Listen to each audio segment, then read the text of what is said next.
looking again at our reference image and then comparing it to the base geometry setup that we have already created, one thing we perhaps immediately notice is missing are the C-shape extrudes that run down the sides of the valve housing and that have these two bolts running into the welded base.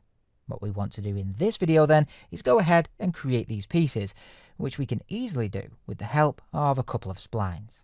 Coming to the front viewport then, let's press Alt and W to maximize, and then after selecting all of our regulated geometry, change the wire color here in order to make things easier to see. Black should do nicely in this instance.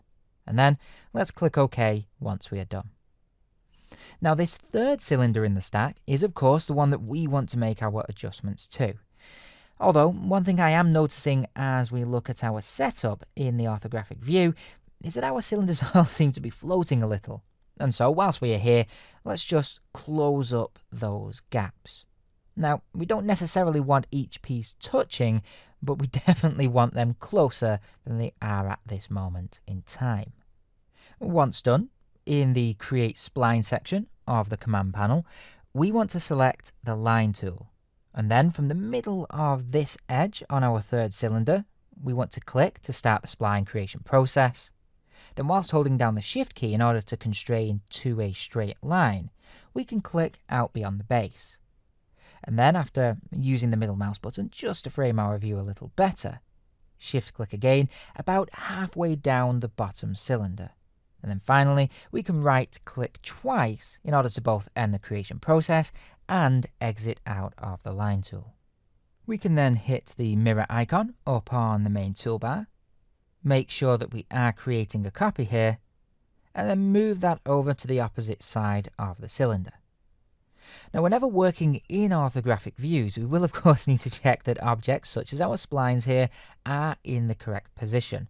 And so, in the perspective view, let's select both of the splines, and then after pressing the Alt and A keys to bring up the Align tool, just make sure that they are nicely aligned on either side of our cylinder by aligning just on the Y-axis. With the cylinder itself selected, let's right-click and convert to an editable poly object.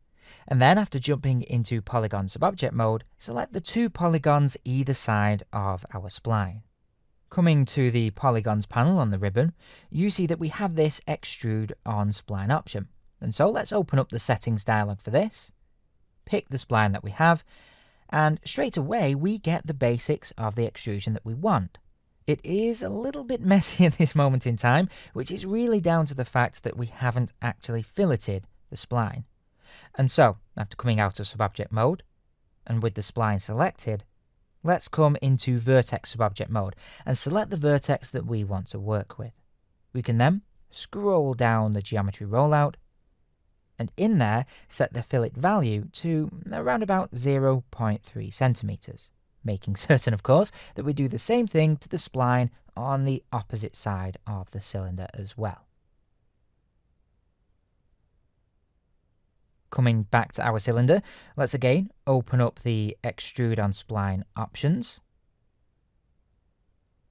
where we can quickly zero out most of the spinners.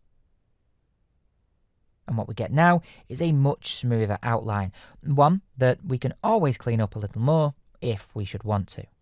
Let's click OK for now though, come to the spline over on the other side and perform exactly the same set of operations.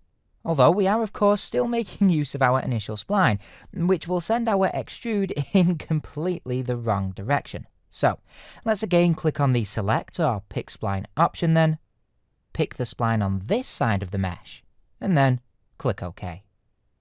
What we have now is this nice set of extrusions that create the C shape around this base piece that we wanted. You will notice that we do have quite a sharp edge here, and so we will want to sort that out at some point. For now though, let's delete our splines, assuming that you're not going to want to tweak anymore, and then move on to our next video.